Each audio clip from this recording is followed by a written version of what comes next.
Hi everyone, my name is Matt and welcome to my channel. Today I want to paint some classic dwarf heroes, and I feel like painting them blue and green. The problem is, I already painted most of my dwarfs with red. So instead of worrying about them matching the rest of the army, I think I'll say they're allies from a nearby mountain, and they've come along to help settle an old grudge against some goblins. We also have a set of recipe cards to go along with this video, and you can download them and print them out. Details about how to get them will be down in the description below. The first half of the video will be beginner friendly, and we'll cover the basics and paint the model to a battle ready quality. In the second half, we'll spend a little more time and add some highlights. So let's grab our brushes and get started. After cleaning and assembling the models, I undercoated them with white primer from my airbrush, and then I attached the bases to corks for easier handling.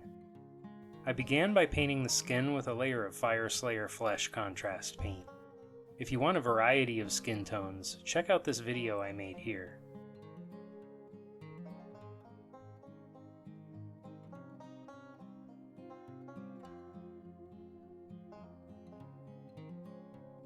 Then I painted a layer of skeleton horde on the fur cape. I like to apply plenty of paint so it flows into all the recesses, and then use the brush to soak up any extra paint afterwards. The paint will settle and pool a bit more, so keep an eye out for any excessive pooling as the paint dries. I'd like to have a gradation on the fur, and it's really easy to blend contrast paint. I painted a generous amount of Basilicanum gray on the top of the cape, then rinsed the brush, wiped it off on a paper towel, and used the clean brush to blend out the edge. For this kind of work, I like to use a large brush. It's important to work quickly, and a bigger brush will speed up the process. Let's move on to the blue areas next.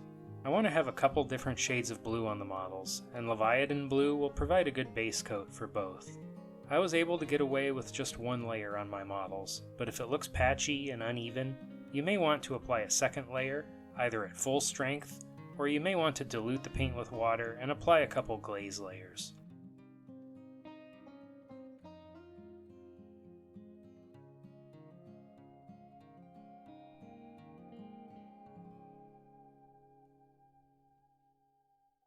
Next I painted some other areas with Dark Angel's green. I like to switch between a couple different brushes while painting. I'll use a bigger brush for the larger sections, and a sharp brush for the small sections and any fine details. I made a mix of about 4 parts contrast medium and 1 part Cygor brown, and painted the leather areas next. Cygor brown is a very strong color, and I think it needs to be diluted. If you feel the leather isn't dark enough, you could paint a second layer after the first one dries.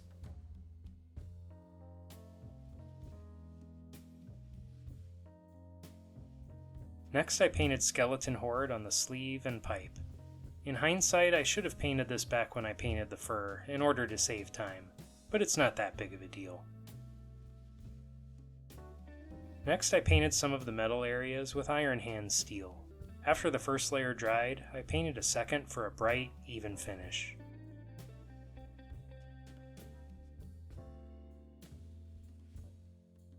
I shaded the steel next with a mix I like to call armor wash. It's equal parts Ratling grime, contrast medium, and Lamian medium, and you can see how to mix your own in this video here.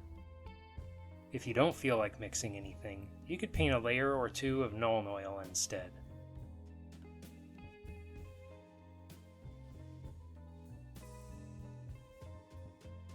Next I painted Runelord brass on most of the remaining metal areas. I like using lots of brass and bronze on my dwarfs, rather than steel. I think the warm color helps distinguish them from the other armies.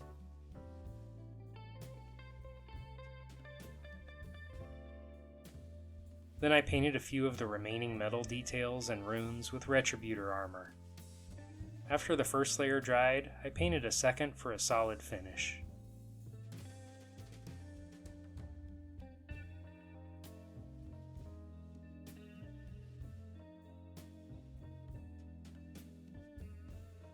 Next I shaded all the brass and gold with Darkoath flesh.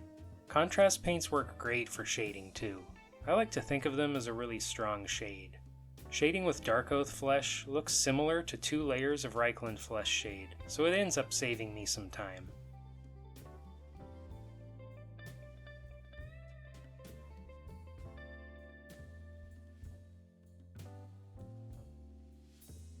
I painted the banner details next with Skeleton Horde. It's easy to make mistakes with all the other colors, so I decided to save these parts for last. I touched up any spots that needed it with white, and let it dry prior to painting the Skeleton Horde layer.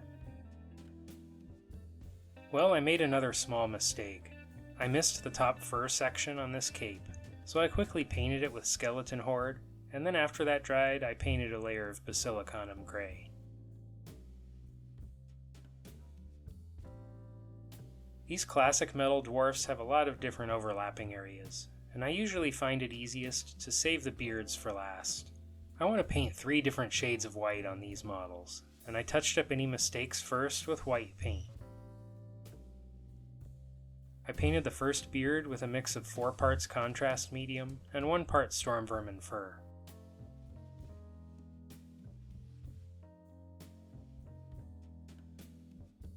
For the second beard, I made a mix of 4 parts contrast medium and 1 part baneblade brown.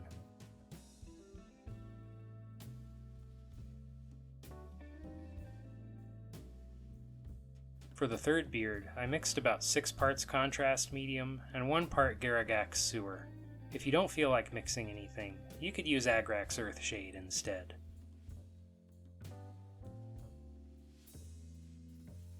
Finally, I painted some Nuln Oil directly into the deepest recesses.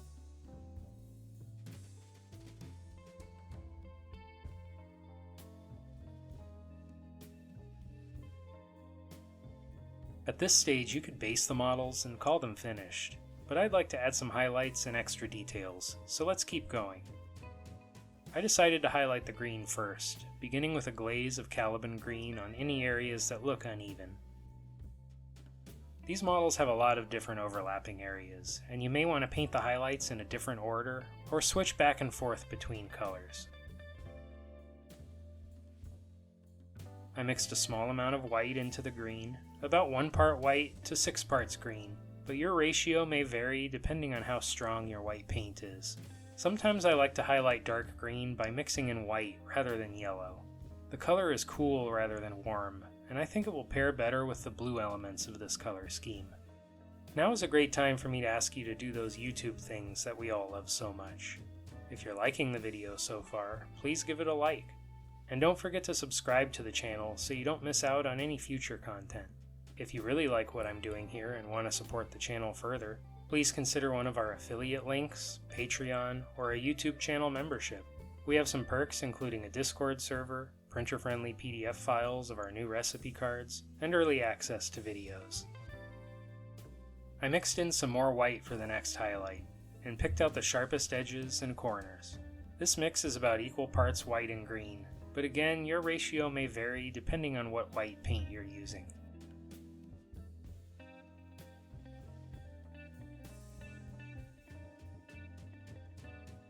I'd like to paint 2 different shades of blue on these models, and the Leviadon blue base coat will be a good starting point for both shades. For the first blue, I diluted Macragge blue with a small amount of water and painted a light glaze to smooth out any uneven areas. Your model may need more or less glazing than mine, depending on how your base coat dried. Next, I painted a narrow line of Calgar blue on the edges.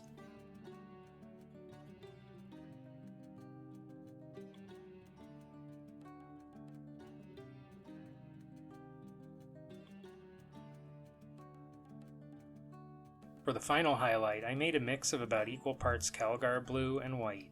Calgar blue is a fairly weak color, and you may need to use less white in the mix. If you don't feel like mixing anything, you could use Fenrisian gray instead, but I prefer the more vibrant blue I get with white.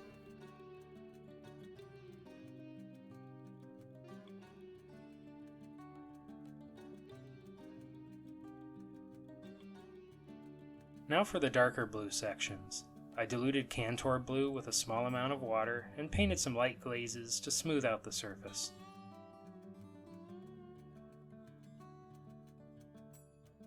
Next I painted an edge highlight with the Fang gray. I think some gray leaning highlights will keep this blue looking dark and distinguish it from the other blue on the models.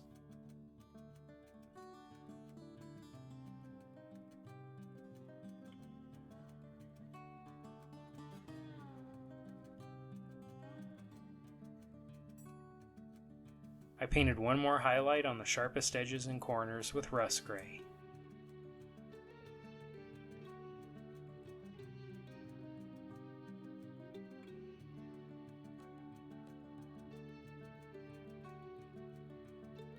I added some highlights on the front of the banner, and I'm not happy with them, so I decided to cover them up with Kantor blue. This is one of the advantages of having all the colors laid out on a wet palette. It's very convenient to go back to an old color and make corrections if you need to.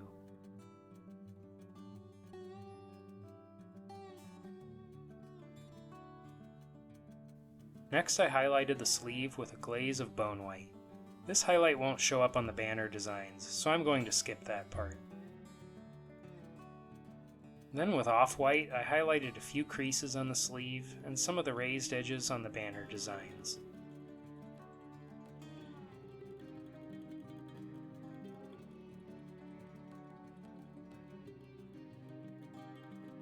I don't know about your dwarfs, but these guys have been drinking too much ale, so I added some color to their noses with Caraburg Crimson. If the color looks too strong, you could dilute it with a small amount of water.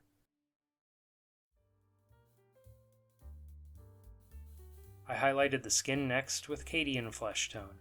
I like to dilute the paint with a small amount of water and add the highlights like a glaze. I think it makes much smoother results. I mixed a small amount of white with the Cadian Fleshtone for a further highlight.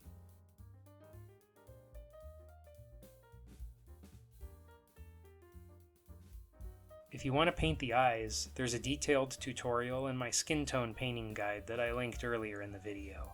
There will also be a link down in the description.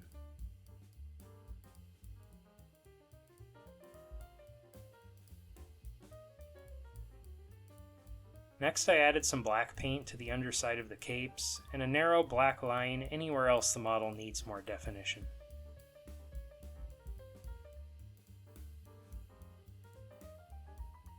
I highlighted the leather next with Steel Legion Drab.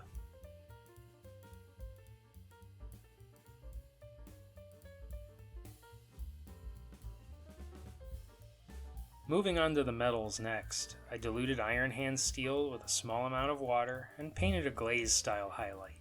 Shades tend to dull down metallic colors, and I like to apply a glaze style highlight to restore the shine.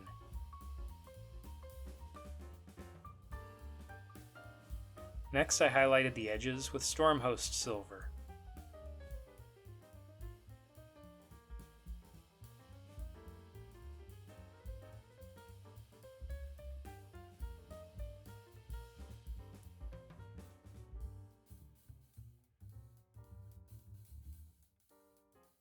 I diluted Runelord Brass with water and applied a glaze highlight on the brass areas.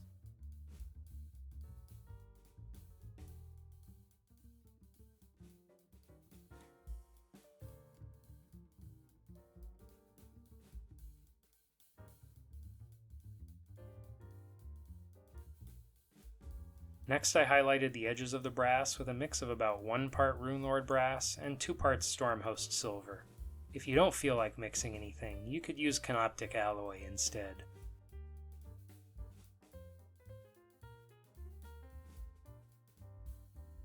I painted a glaze highlight on the gold areas next with Retributor Armor, diluted with water.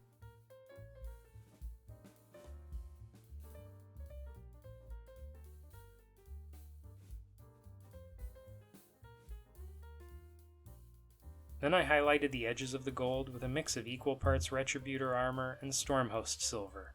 If you don't feel like mixing anything, you could use Liberator Gold instead.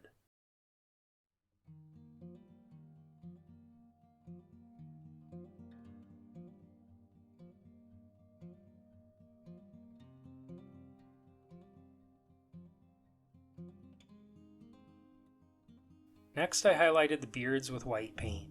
I decided to pick out a few strands of hair and not much more than that.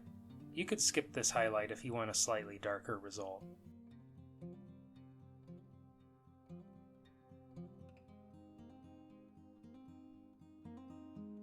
I haven't painted a sky blue gem on the channel yet, so let's do that and start with a base coat of Baharroth blue, leaving a narrow black outline.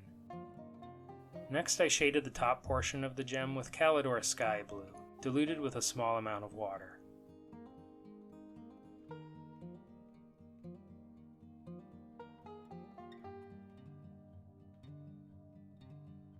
I painted a crescent shape along the bottom of the gem with a mix of equal parts Baharroth blue and white.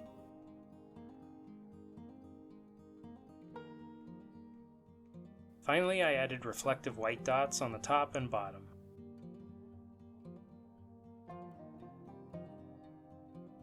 I covered up the gaps on the bases with small pieces of paper and glue. Using an old brush, I applied a generous layer of wood glue on the top of the bases. Then I sprinkled on some coarse gravel and fine sand. After the glue dried, I painted the base with a layer of thinned Rhinox hide, followed by a dry brush of Mournfang brown, and then Balor brown. I painted the rocks with Xandri dust, and then highlighted them with Bonewhite. I painted the edge of the base black, and after that dried, I added patches of static grass with superglue. I'd like to give a big shout out to our supporters here on YouTube and Patreon. Thank you so much for your support. It really is a huge help. If you want to be like these amazing people and help support what I'm doing here, just click the join button down below or follow the Patreon link in the video description. Thank you. I really enjoyed painting the blue and green, even if it doesn't match the rest of my dwarf army. I have a bunch more old metal dwarfs waiting for paint, and I think I might go with this color scheme for those. I could stick with red for the newer plastic models, and then go with blue and green for the old stuff. That might help motivate me to dust off the models and finally tackle the project. Do you have old models in your collection waiting for a rainy day? Did you push them aside for a newer, shinier project? What's your strategy for completing an old project? Drop a comment below and share your pile of shame stories and accomplishments. Well, that's it for now. Thanks for watching, and until next time, happy painting!